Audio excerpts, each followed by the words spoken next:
Technically, yes. I mean, it's one of the things that HaKadosh Baruch Hu doesn't punish somebody for no reason.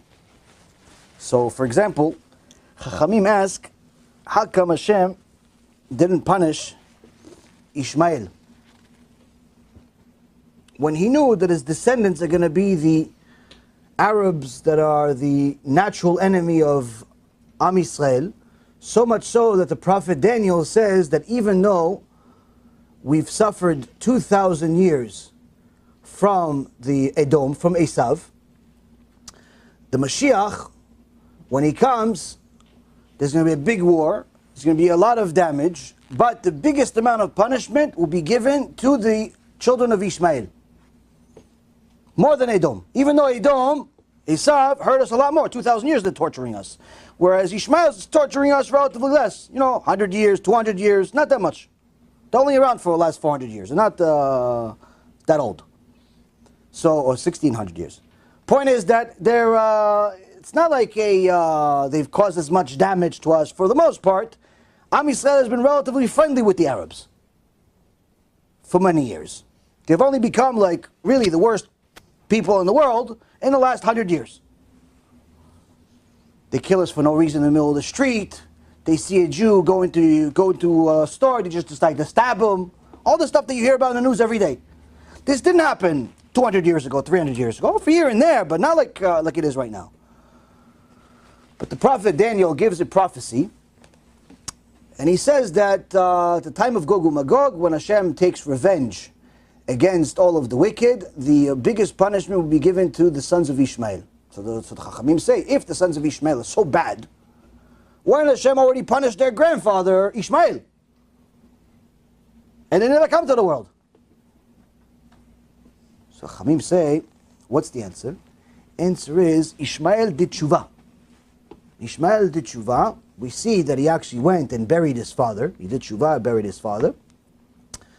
And even though his descendants ended up becoming very, very wicked, not all of them, but most of them, unfortunately, very, very wicked people that distort the Torah, that make the Torah into Play-Doh, where they pretty much pick and choose what they want, they add different things, all types of nonsense that the Quran has, such as changing timelines, changing dates, changing places, and so on and so forth.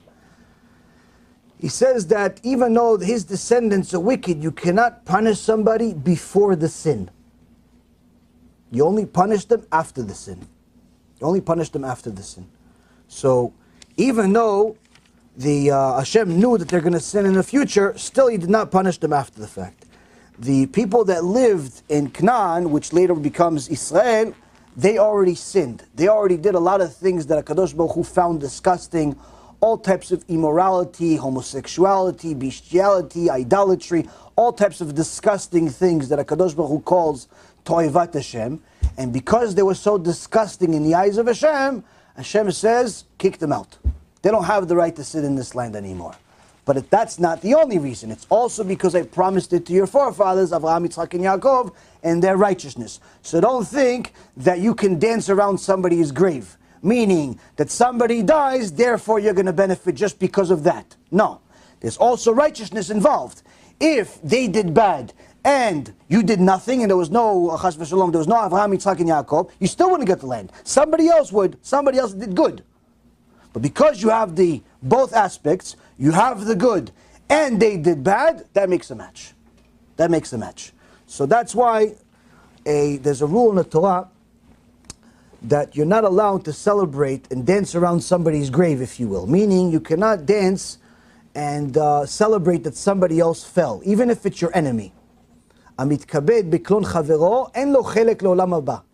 There's an halacha. It's also in Pirkei Avot. It's all over the Torah. It says in the beginning of the Gemara.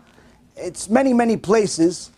The Chachamim teach all the way from the time of Shlomo HaMelech to be very, very careful to celebrate when you see your enemy fall.